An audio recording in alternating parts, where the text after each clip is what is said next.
Selamat datang di podcast Komik Indo. Di kesempatan kali ini, lagi-lagi gue akan ngebahas salah satu komik webtoon. Cuma komik ini tuh beda banget sama komik webtoon kebanyakan, sekalipun dibandingin sama webtoon lain dengan genre yang sama. Komik yang mau gue bahas kali ini adalah Brandal karya Amet Komik.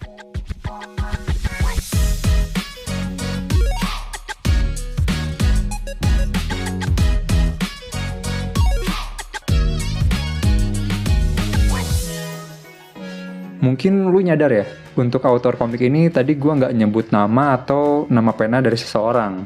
Tapi Amet Komik ini adalah sebuah tim atau studio kali ya, bisa gue bilang. Soalnya untuk yang kontribusi ngerjain komik ini tuh bisa 5, 6, 7 orang. Dan personilnya pun ada yang berganti gitu. Jadi gue nyebut nama studionya aja lah ya. Oh iya, mungkin kalau lu kenalnya Meta Komik, iya itu studio yang sama. Dulu mereka pakai nama Meta Komik, tapi karena satu dan lain hal, salah satunya karena username dan SEO sosial media, sekarang mereka ganti nama jadi Amet Komik. Untuk komiknya sendiri, Brandal terbit pertama kali saat Webtoon Kontes 2021. Komik ini terpilih sebagai komik paling ciat dan unggul sebagai komik dengan genre action di kontes itu. Pada akhir kontes, komik ini keluar sebagai juara 2 dan berkesempatan jadi Webtoon official. Dan setelah berselang sekitar 1 tahunan, barulah di tanggal 15 November 2022, komik ini kembali terbit sebagai Webtoon official. Premis dari komik ini sendiri adalah balas dendam seorang berandal atas kematian orang yang ia cintai. Kata berandal sendiri di komik ini diartikan sebagai pendekar tanpa padepokan. Komik ini punya rating remaja atau dewasa, karena pas lu buka komik ini, Webtoon bakalan mastiin kembali apakah lu sudah berumur 17 tahun ke atas atau belum? Jujur aja, sebenarnya gue rada telat tahu komik Brandal ini. Gue taunya waktu udah di penghujung season 1, sekitar akhir Februari atau awal Maret kemarin lah. Waktu itu gue ngeliat live Instagram antara tim Amet Komik ini dengan komiko senior Ervan Fajar. Setelah perbincangan di live itu, barulah gue penasaran dan baca komiknya. Oke, mungkin pembahasannya gue mulai dari universe dulu kali ya, biar kebayang. Soalnya tadi kan gue sempat nyebut berandal, padepokan, pendekar. Berasa ini ya, zaman Wiro Sableng gitu. Tapi enggak, setting waktu komik ini tuh cukup modern. Udah ada HP, kurir oil shop, bahkan implan bagian tubuh mekanikal juga ada. Jadi emang komik ini tuh peradabannya berkembang kayak di dunia modern kita sekarang. Nah, si pendekar-pendekar dan padepokan ini ada di balik layar yang memang jarang diketahui orang biasa.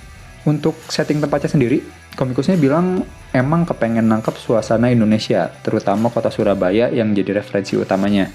Ya, walaupun memang kondisinya tidak 100% sama dengan Indonesia atau Surabaya yang asli, tapi gue masih ngerasa bisa nangkep suasana lokalnya sih. Ditambah lagi beberapa dialog mereka pakai bahasa daerah yang ngebuat jadi makin believable. Dan gue yang baca pun bisa relate sama daerah tempat kejadian komik itu berlangsung. Terus untuk karakternya, karakter utama di komik ini adalah seorang laki-laki bernama Tommy.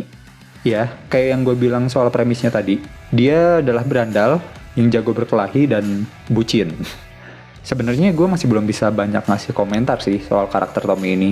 Bahkan gue masih belum bisa nentuin gitu, apakah dia itu tergolong sebagai anti-hero, anti-villain, atau bahkan mungkin villain.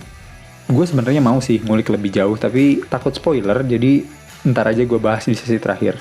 Nah, selain Tommy ini ada karakter lain juga, kayak Yasmin, Mahesa, Fauzan, yang mana menurut gue justru beberapa dari mereka karakterisasinya udah lebih jelas dari Tommy sih. Ya, mungkin bisa dibilang dapat perkembangan karakter duluan lah. Tapi tetap aja, mau gimana pun mereka ini karakter yang ada di sekitar Tommy saat dia mau nyampe tujuannya. Lanjut lagi ke ceritanya. Sebenarnya untuk komik ini, di season 1 itu gue masih belum bisa ngasih kesimpulan penuh sih. Cuma kalau gue perkirakan, komik ini lebih condong ke tipikal yang plot driven. Soalnya kayak yang gue bilang tadi, selain 2 atribut utama dari si main karakter, gue masih belum nemu cerita yang ngikutin karakter development-nya dia. Ditambah lagi, ini kan komik yang ceritanya untuk balas dendam. Nah, biasanya cerita dengan narasi kayak gitu tuh ada setengah misteri atau detektif-detektifannya gitulah. Ya maksud gue kayak film terkenal itu aja deh, yang diperanin Liam Neeson, yang punya frase epic, I will find you and I'll kill you. Itu kan dia harus nyari tahu dulu tuh, balas dendamnya ke siapa, terus udah gitu nyari jejak orang yang dicari gitu. Ya, di komik berandal ini pun akan ada hal yang seperti itunya. Cuma biasanya yang ceritanya fokus di plot tuh nggak bakal lempeng-lempeng aja ya, dan akan lebih kompleks kemungkinan. Tapi, gua rasa strong point utama di komik ini tuh bukan di situ. Kayak yang gue bilang di awal tadi, komik webtoon ini tuh beda banget. Bahkan dari komposisi tim dan cara pengerjaannya pun beda dari kebanyakan webtoon yang gue tahu. Soalnya webtoon ini adalah komik action yang gue mau ngomong laki tapi ada penggemar cewek juga sih. Ntar gue dibilang bias gender lagi. Ya pokoknya maskulin banget lah. Nggak banyak babi bu, hajar. Lu nggak bakal kekurangan deh asupan adegan fighting di komik ini. Ini bisa gue bilang webtoon yang dengan gagahnya melawan arus perwebtoonan Indonesia dengan caranya sendiri. Keren. Jadi menurut penilaian gue, komik ini tuh komik yang secara pribadi gue suka. Tapi mungkin tidak untuk semua kalangan. Ya karena rating komik ini tuh untuk remaja ke atas. Dan memang banyak banget adegan kekerasannya di komik ini.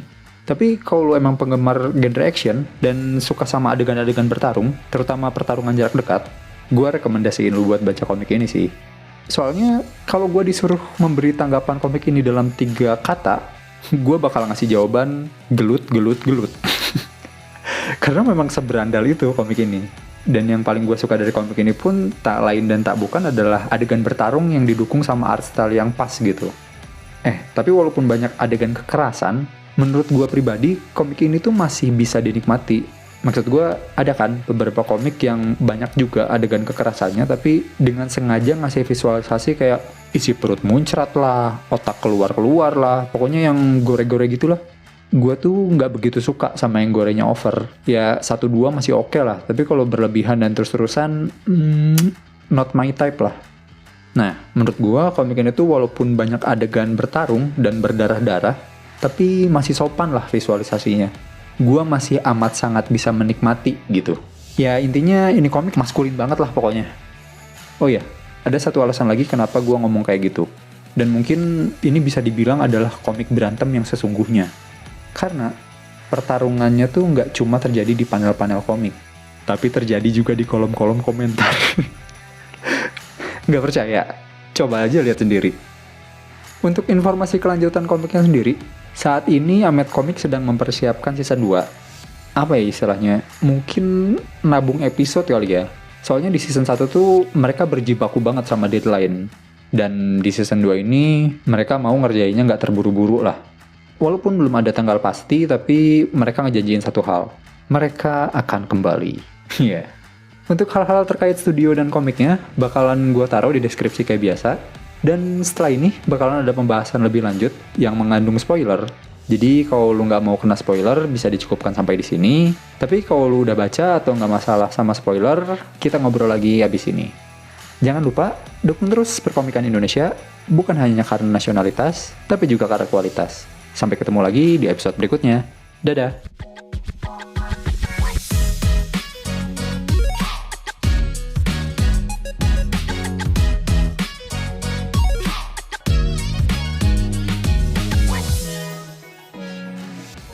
Side notes. Oke, gue mau langsung masuk ke hal yang ngeganjal gue aja ya. Yaitu soal karakteristik Tommy yang tadi gue bilang. Apakah dia itu termasuk anti-hero, anti-villain, atau justru villain? Soalnya dia nggak mungkin banget termasuk hero. Masa iya hero? Ada orang yang cuma mau ngehalangin masuk warteg. Ya warteg pendekar sih, tapi kepalanya langsung dipelintir gitu. Dia juga bodo amat lagi. Ada anak kecil yang mau kena hantam si Iron Hand. Ya, gue pribadi kayaknya lebih condong ngerasa dia punya karakteristik anti-villain sih. Tapi karena penokohan si Tom ini masih belum banyak yang dibuka, gue belum yakin-yakin amat. Dan karena hal itu juga sih, gue jadi belum bisa relate sama karakter si Tommy ini. Terutama masalah yang dia sedesperate itu pas kehilangan si Yasmin gitu. Soalnya gini, ini pendapat gue doang ya. Yang baru kepikiran sama gue, kenapa Tommy bisa sehancur itu pas Yasmin mati itu ada 2. Yang pertama, nilai dia terhadap sebuah nyawa. Yang kedua, sebucin apa dia sama orangnya. Nah, buat yang pertama, emang kan orang memandang value sebuah nyawa itu beda-beda. Tapi buat Tommy yang menyandang gelar berandal dan katanya dulu ada berandal yang membantai satu padepokan sampai entek, abis, rada aneh aja sih kalau dia tidak menyadari nyawa orang bisa hilang semudah itu. Terus yang kedua soal bucin dia sama Yasmin. Sebenarnya ini fine-fine aja. Asalkan gue sebagai pembaca bisa ngerasain bucinnya si Tommy juga gitu.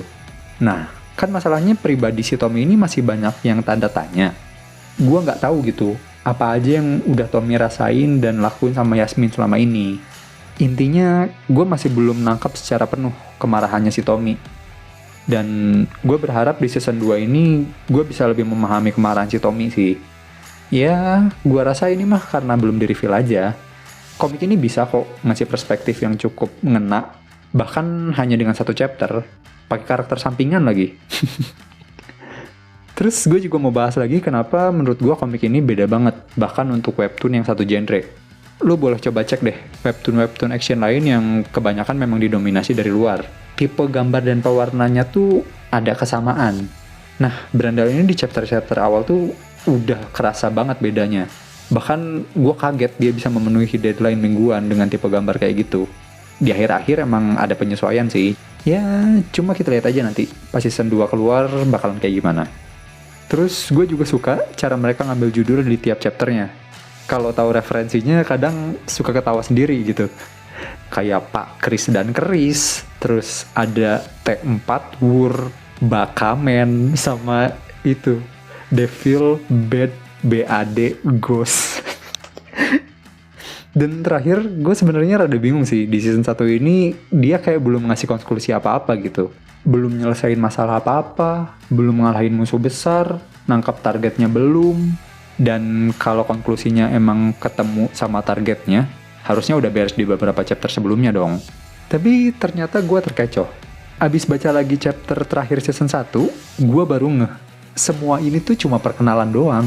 Kayak baru ngenalin key karakternya aja. Fauzan the Troublemaker, Tommy the Berandal, Mahesa the Ironheart. Ya, ending season 1 yang sangat open ini jadi ngebuka ruang diskusi juga ke pembacanya sih. Akankah Tommy berhasil balas dendam? Apakah hasil resolusi dari keteguhan hati Mahesa? Benarkah Fauzan dengan kepengecutannya itu dalang dari semua keributan ini? Dan siapa juga mas-mas yang minum susu anget di warteg? Luar biasa memang, pantas aja halaman komentarnya jadi arena bertarung para pembaca. Autor-autor sama adminnya emang hobi mancing kerusuhan kayaknya.